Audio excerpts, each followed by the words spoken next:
Dama ko yung lungkot at alam ko yan. Kasi ganoon rin ako noon. Almost 3 years sa labas ako nagtatrabaho. Well, nagtitraining para pag sa connection ko sa OFW, mabuhay kayong lahat.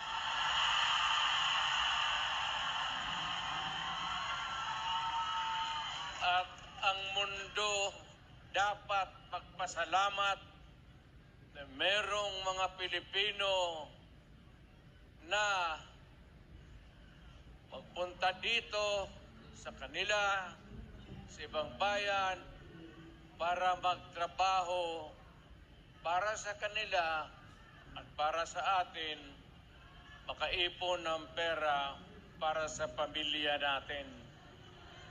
Kasi, well, you know,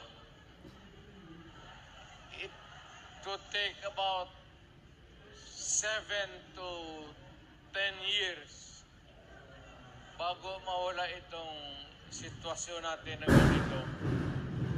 But in the meantime, that we are not really ready economically to provide opportunities na trabaho para sa lahat, then I said, napipilitan tayo dito maghanap ng trabaho para sa ating mga pamilya.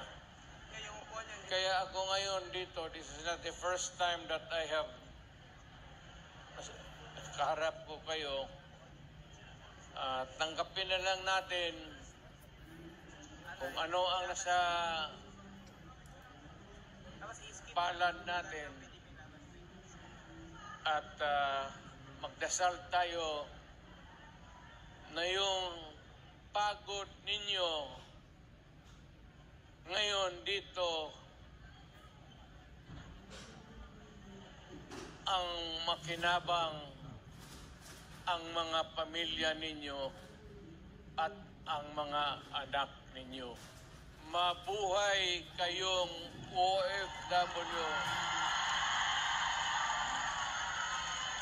Kaya yung lahat ng